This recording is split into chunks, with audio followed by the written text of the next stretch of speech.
బియ్యము, ఎండుమిర్చి, కందిపప్పు, అల్లం, మిరియాలు, చిన్నులపాయలు, జీలకర్ర, కరివేపాకు. ఇందులో రసం చేసుకోవటానికి కావాల్సిన పదార్థాలు: చింతపండు కాస్త, కల్లుప్పు, పచ్చిమిర్చి, టమాటా బాగా మిక్స్ చేసుకొని కలుపుకోవాలి.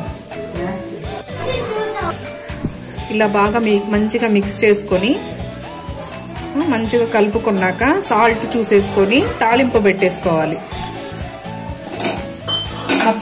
మొత్తం ఏమైతే మనకి మసాలా ఐటమ్స్ ఉన్నాయో, మనం చారుకి కావాల్సిన పదార్థాలు తీసి పెట్టుకున్నామో అవి మొత్తం ఒకేసారి మిక్సీలో వేసుకోవాలి.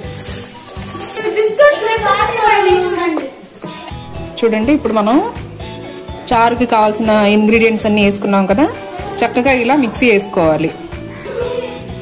మనం రెడీ చేసుకున్న మసాలా మొత్తం ఒక ప్లేట్లో తీసుకొని చారు కలిపి పెట్టుకున్న ముందు చారు ఉంది కదా, ఈ మసాలా ఏం లేదన్నా 1 నుంచి 1.5 లీటర్ చారుకి సరిపడా రెడీ చేసుకున్నాము. మీరు కావాలంటే క్వాంటిటీని బట్టి రెడీ చేసుకోవచ్చు. బాండి పెట్టేసుకొని సరిపడా ఆయిల్ వేసుకోవాలి. తాలింపుకి సరిపడా ఆయిల్ వేసుకొని, ఆయిల్ కొంచెం హీట్ ఎక్కాక మసాలా ఆయిల్ హీట్ ఎక్కిందండి, అదిగోండి బబుల్స్ వస్తున్నాయి. ఇప్పుడు మసాలా వేసుకోవాలి.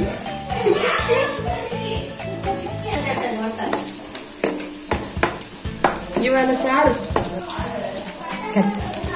ఈ తాలింపులోనే కొంచెం పసుపు వేసుకోవాలండి. పసుపు మంచి యాంటీబయాటిక్ కాబట్టి కొంచెం ఎక్కువ వేసుకున్నా నో ప్రాబ్లం, బాగుంటుంది. వేసుకున్నామనండి మనం మసాలా చారు. ఇందులో మనం ముందుగానే కలిపి పెట్టుకున్న రసం పోసుకోవాలి.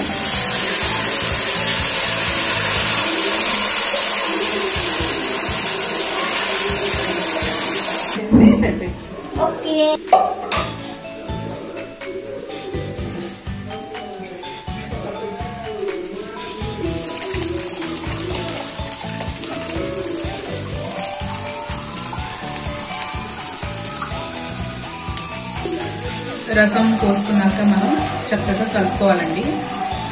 జస్ట్ ఒక 2-3 సెకండ్స్ వరకు కలుపుకున్నాక సాల్ట్ సరిపోయిందో లేదో చూసుకొని మీకు సరిపడా వేసుకొని బాగా తెరలేక చారు మీరు దింపి మీకు కావాలి అనుకుంటే కొత్తిమీర వేసుకోవచ్చండి. ఈ చారు అన్ని విధాలుగా హెల్త్కి చాలా మంచిదండి. వీక్లీ 1 or 2 తీసుకోవటం వల్ల జలుబు, దగ్గు, మనిషికి కాన్స్టిపేషన్ కానీ ఇలాంటి ఎలాంటి ప్రాబ్లమ్స్ లేకుండా ఆరోగ్యంగా ఉంటారండి. తప్పకుండా తీసుకోండి.